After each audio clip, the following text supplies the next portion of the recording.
Assalamualaikum students, welcome to Funs Academy with lecture number 2.7 first year physics coaching. Okay, our today's topic kinds of vectors. Chapter number 2 scalars, vectors, continua, vector जा किस्म आज discuss कंदासीं. असां जेको पोइ ते frame इस्तेमालु करे आयासीं हाणे उहो वेक्टरनि जा क़िस्म हलंदा असांजा प्लस उहो वरी उन में फ्रेम जो इस्तेमालु कीअं थो थिए पियो कार्टीसियन कोऑर्डिनेट सिस्टम जो इस्तेमालु के त हाणे वेक्टरनि जा क़िस्म मिसाल number 1 null vector or zero vector. null vector are zero vector. A null vector are zero vector.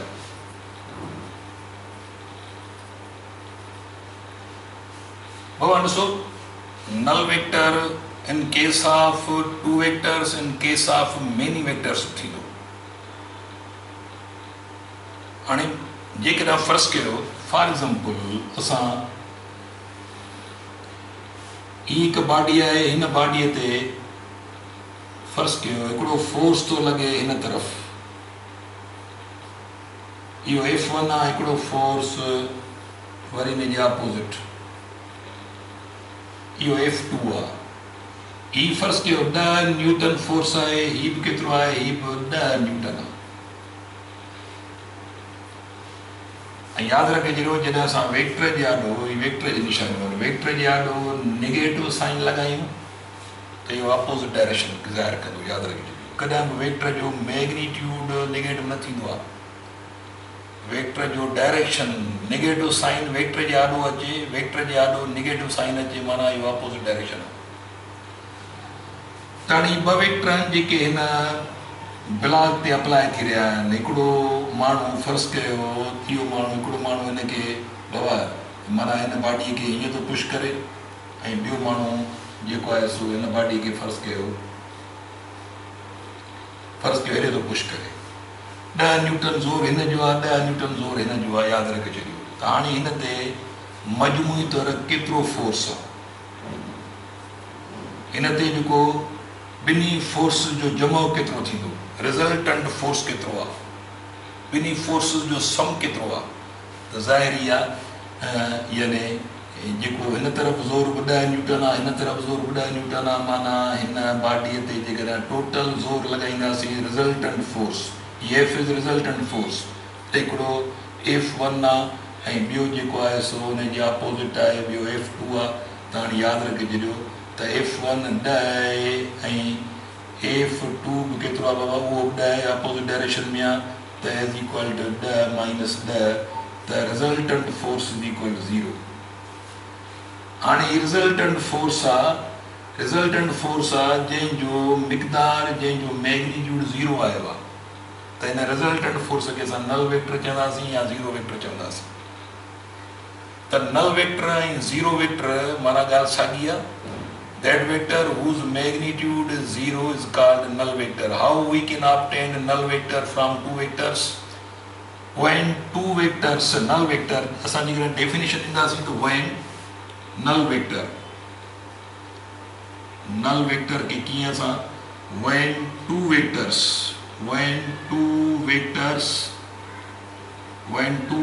of equal magnitude and opposite direction. When two vectors of equal magnitude and opposite directions are added in result we will get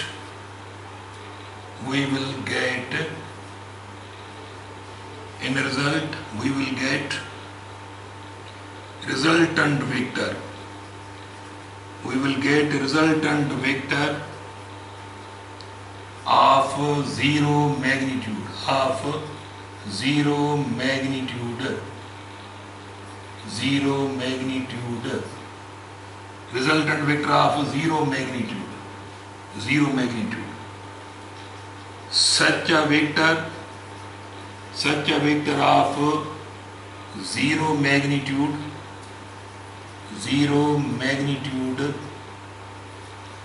is called null vector or zero vector. तो बाबा जिक्र है शर्त करो तो ब vector हुजन having same magnitude and opposite direction, मिकदार बिनी जो साॻियो हुजे, 10 उनजो आहे 10 उनजो आहे, पर डायरेक्शन ऑपोजिट आहे, त पोइ इहे ॿई वेक्टर एड कबा त पोइ उनजी जेका एडिशन मिलंदी, जेको सम मिलंदो, जेको रिज़ल्टेंट मिलंदो, उनजो मिकदार 0 हूंदो। त पोइ यादि रखे छॾियो त असां जनरल डिस्कस ही कंदासीं। फर्स्ट कयो असां वटि हिकिड़ो वेक्टर आहे A1 इज़ इक्वल टू आहे 20 यूनिट, ॿियो वेक्टर आहे A2 is equal to 20 unit. ॿई अपोजिट आहिनि, हिकिड़ो मां नेगेटिव साइन ॾियां माना ॿई अपोजिट थी विया। त हाणे हिननि जो जेको resultant A is equal to A1 plus minus A2, त हाणे त बाबा छा रिज़ल्ट मिलंदी? A इज़ इक्वल टू 20 आहे, ज़ाहिर आहे ॿियो केतिरो आहे 20 आहे, त resultant vector is equal to 0 magnitude. हाणे हीउ जेको वेक्टर आहे जंहिंजो मिकदार 0 आहे माना 0 मैग्नीट्यूड आहे, त हिन रिज़ल्टेंट वेक्टर खे असां हिन सम जेको आहे A1 A2 जो हीउ सम आहे, हीउ रिज़ल्टेंट वेक्टर आहे जंहिंजो मिकदार 0 आहे, त हिनखे असां नल वेक्टर चवंदासीं। ऐं नल वेक्टर असां किथां हासिलु कयो? ॿिनि वेक्टरनि मां, पर शर्त आहे त ॿ vector having same magnitude and opposite direction. Okay, त ईअं असां नल वेक्टर टिनि वेक्टरनि मां, चइनि वेक्टरनि मां, मेनी वेक्टर्स मां हासिलु कंदासीं। इहे कमिंग टॉपिक्स आहिनि असांजूं। Also we can obtain null vector from many vectors. Okay, पर ॿिनि वेक्टरनि मां नल वेक्टर कीअं मिलंदो? जॾहिं ॿिनि वेक्टरनि जो मैग्नीट्यूड सेम हुजे ऐं डायरेक्शन ऑपोजिट हुजे। न ॿिनि खे जोड़ कंदासीं, एड कंदासीं, त उन्हनि जी एडिशन, उन्हनि जी रिज़ल्टेंट, उन्हनि जो सम 0 मिकदार जो मिलंदो। त उहे 0 मिकदार वारो जेको वेक्टर आहे उनखे नल वेक्टर चइबो या 0 वेक्टर चइबो। हाणे इहो मिसाल जेको हिते असां ॾिनोसीं त फोर्स जो मिकदार 0 आहे। हाणे ग्राफिकली असां हिन वेक्टर खे ड्रा नथा करे सघूं जंहिंजो मैग्नीट्यूड 0 आहे, छाकाणि जो जेकॾहिं असां वेक्टर ड्रा कंदासीं त लाज़मी आहे असांखे लाइन ड्रा करणी थी पए। लाइन ज़ाहिर कंदी आहे मिकदार खे, जॾहिं त हिकु वेक्टर जो मिकदार आहे ई कोन, त पोइ लाइन असां ड्रा ई नथा करे सघूं। उन करे नल वेक्टर खे ड्रा नथा करे सघूं। We can talk about it, we can discuss about, we can define null vector, we can talk about null vector, we can discuss about null vector, but we can't draw null vector on any plane or paper or any board. असां उनखे draw नथा करे सघूं। Okay, उन खां पोइ next नल vector खां पोइ बाबा next free vector.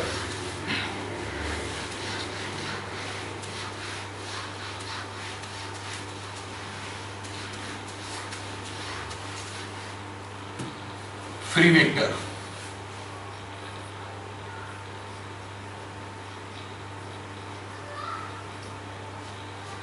free vector.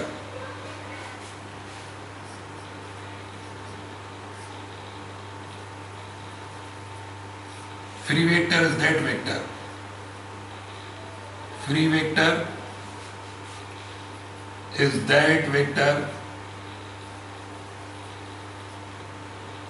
which can be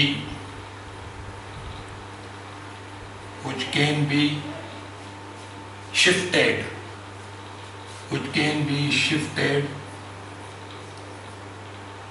parallel to itself, which can be shifted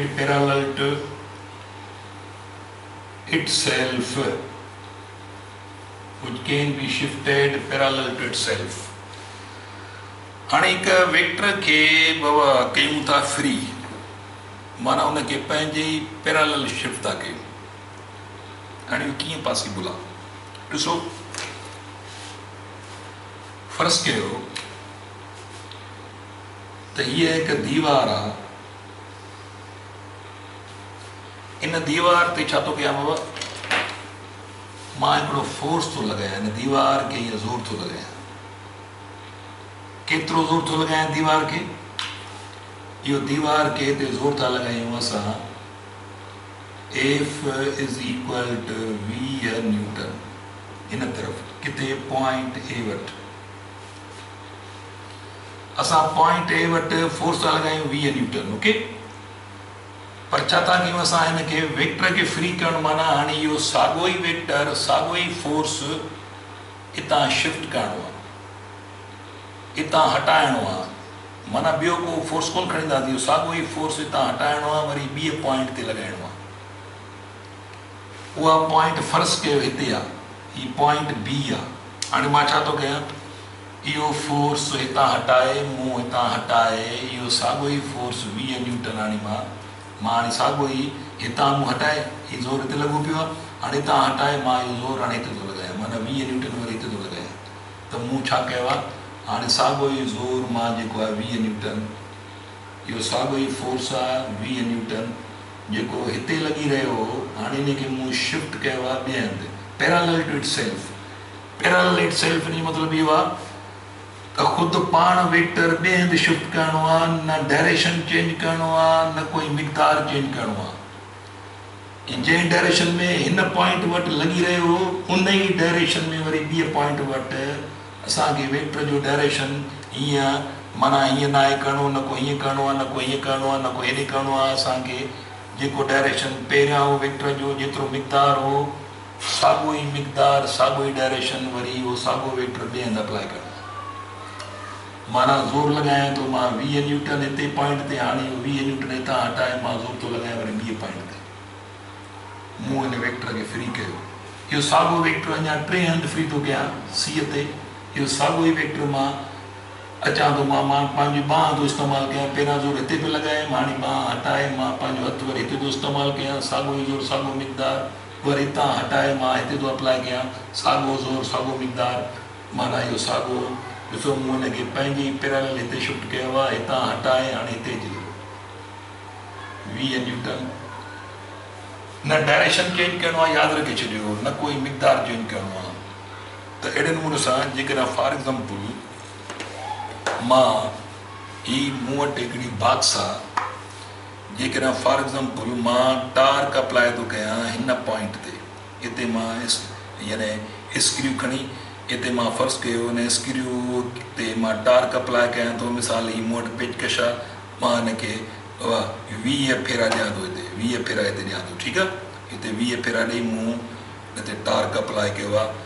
पर हाणे छा थो कयां, मूंखे चयो थो वञे बाबा इहो साॻियो ई टार्क, माना इन साॻिए ई टार्क खे फ्री कयो, माना कीअं ॿिए पॉइंट ते वरी एतिरो ई टार्क लॻायो साॻी डायरेक्शन में, की हीअं न आहे लॻाइणो, न को हीअं लॻाइणो आहे, न को हीअं लॻाइणो आहे, वरी बि साॻी ई डायरेक्शन में टे हंधि लॻायो, साॻियो ई टार्क ॿिए टे फ्री कयो, माना साॻी मिक़दार सां साॻी डायरेक्शन में वरी ॿिए पॉइंट ते शिफ्ट कयो। त एक्चुअली मूं छा कयो आहे, इहो टार्क खे मां फ्री कयो। मूं वटि एक्सिलरेशन आहे, हीअ पेन मां छॾियां थो त इहा 9.8 मीटर पर सेकेंड सां हेठि वेंदी। हाणे मूंखे चयो थो वञे बाबा हिनखे फ्री कर, माना वरी ॿिए हंधि तूं हिनखे छॾे त वरी बि साॻी एक्सिलरेशन साॻियो डायरेक्शन, वरी बि साॻी एक्सिलरेशन साॻियो डायरेक्शन, वरी बि साॻी एक्सिलरेशन साॻियो डायरेक्शन, माना इहा मूं छा कई आहे, मूं हुन एक्सिलरेशन खे फ्री कयो आहे, ओके। साॻे नमूने सां फॉर एग्ज़ाम्पल मूं वटि हिकिड़ो बॉक्स आहे, इहो बॉक्स जेकॾहिं मां हिते वज़न आहे, हाणे वज़न खे फ्री थो कयां मां, इहो बॉक्स हिते वज़न केतिरो आहे, कहिड़े डायरेक्शन में आहे, वज़न वेक्टर क्वांटिटी आहे, पर इहो साॻियो वज़न मां खणी हिते थो रखां, त मूं हिनखे फ्री कयो आहे, वरी बि साॻे डायरेक्शन में आहे ऐं साॻियो ई मिक़दार आहे वज़न जो, मां इहो वज़न मां हिते थो रखां, हिते तॾहिं बि छा आहे, तॾहिं बि मूं हुनखे फ्री करे छॾियो, माना पहिरियां हिते वज़न हो, वरी हिते हो, वरी हिते हो, माना साॻियो ई वेट आहे, पंहिंजे पैरेलल ॿिए हंधि मूं शिफ्ट कयो आहे, हिते बि साॻियो ई वज़न हूंदो, साॻियो डायरेक्शन हूंदो, माना इहो मूं वेट खे छा करे छॾियो, इहो वेट खे मूं फ्री करे छॾियो। अहिड़े नमूने सां जेकॾहिं तव्हां थोरो बि फोर्स खे, माना कंहिं बि वेक्टर खे, जेकॾहिं हिकिड़ो वेक्टर जेकॾहिं हीअं लॻी रहियो आहे फॉर एग्ज़ाम्पल, हाणे हिनखे फ्री कयो त माना ॿिए हंधि बि तव्हांखे हितां शिफ्ट करे ॿिए हंधि ॿिनी डायरेक्शन में लॻाइणो आहे। हिते आणियोसि माना ॿिए हंधि वरी साॻे मिक़दार सां खणी ईंदो तव्हां हिते लॻाईंदो। जंहिं डायरेक्शन में पहिरियां लॻायो आहे इनखे फ्री करिणो अथव त वरी साॻे डायरेक्शन में पर पॉइंट बि हूंदी, साॻे डायरेक्शन में पॉइंट बि हूंदी। त हिते जेकॾहिं मां हथ सां ज़ोर थो लॻायां 50 न्यूटन हिन अंदरि माना इंटू द बोर्ड, इहो हितां ज़ोर हटाए मां हिते थो लॻायां, वरी ॿिए पॉइंट ते 50 न्यूटन वरी बि मां हिते थो लॻायां 50 न्यूटन वरी ॿिए मां हिते थो लॻायां 50 न्यूटन वरी ॿिए मां हेठि थो लॻायां 50 न्यूटन वरी ॿिए ईअं। पर मां ज़ोर हीअं न लॻाईंदुसि। 50 न्यूटन हिते थो लॻायां त मां ईअं न आहे त फ्री करे मां हिनखे साॻियो फोर्स वरी ॿिए हंधि लॻायां त हिते मां 49 लॻायां, इहो ग़लति आहे।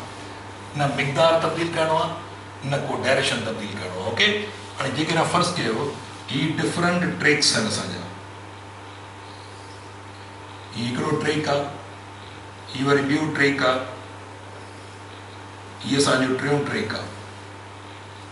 ठीकु आहे, हीअ असांजा टे ट्रेक आहिनि। बाबा हाणे हिकिड़ो स्कूटर वारो आहे या हिकिड़ो कार ड्राइवर आहे, कार ड्राइव थो करे, ट्रेक नंबर 1, ही ट्रेक नंबर 2, ही ट्रेक नंबर 3 आहे।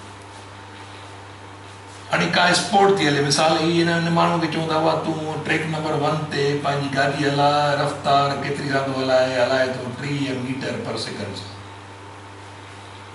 हाणे असां हुनखे चऊं था बाबा तूं ट्रेक नंबर 2 ते साॻी रफ़्तार फ्री कर, माना वेलासिटी वेक्टर क्वांटिटी आहे। पोइ छा कंदो, इहो माण्हू गाॾी फेराए अची हिते, हाणे हिते ईंदो, माना वेलासिटी खे फ्री करणु माना वरी बि साॻे डायरेक्शन में वेंदो ऐं साॻी रफ़्तार सां वेंदो, साॻी मिक़दार सां वेंदो। हिनखे चवंदा हुआ ट्रेक नंबर 3 ते फ्री वञी कर पंहिंजी गाॾी, यानी वेलासिटी खे फ्री कर। वेलासिटी खे फ्री कर माना जेका हिते वेलासिटी उहा हाणे हिते ईंदी, साॻियो डायरेक्शन, साॻियो मिक़दार, साॻियो मोशन। इहो फ्री करण जो कॉन्सेप्ट आहे।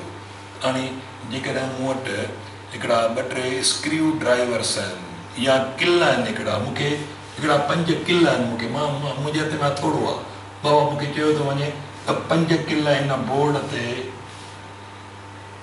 लॻा, पर उनजे पोयां फोर्स खे फ्री कर। फोर्स खे फ्री कर माना पहिरियों किल मां लॻायां थो 100 न्यूटन ज़ोर थो लॻायां। हाणे फोर्स किल न पर फोर्स तो मां फ्री कयां। ठीकु आहे, हाणे ॿियो किल खणंदुसि, हाणे हुन ते फोर्स फ्री करणु माना जेको फोर्स हुते लॻायमि त साॻियो फोर्स 100 न्यूटन वरी ॿी पॉइंट ते आहे, पर डायरेक्शन साॻियो आहे, मिक़दार साॻियो, मां फोर्स खे फ्री कयो आहे। वरी टियों किल खणां थो, उनजे पोयां फोर्स खे फ्री थो कयां, माना साॻियो फोर्स हुते शिफ्ट कयुमि, वरी हुते हाणे हिते थो शिफ्ट कयां, 100 न्यूटन साॻे डायरेक्शन में। पर मूंखे ईअं न आहे त मां हिते माना 99 न्यूटन अप्लाई कयां, इहो ग़लति थी वेंदो, छाकाणि जो मूंखे साॻियो ई फोर्स आहे, मुख़्तलिफ़ हंधनि ते शिफ्ट करिणो आहे, मां फोर्स खे फ्री थो कयां। त इहो आहे यानी फ्री वेक्टर जो concept. That vector, free vector is that vector which can be shifted parallel to itself is called free vector. Okay, त अॼु को लेक्चर तव्हांजो इहो नल वेक्टर ऐं फ्री वेक्टर जे बारे में हो। पंहिंजो ख़्यालु कजो बाबा, वरी नेक्स्ट लेक्चर में पाण गॾु हूंदासीं। अल्लाह हाफ़िज़।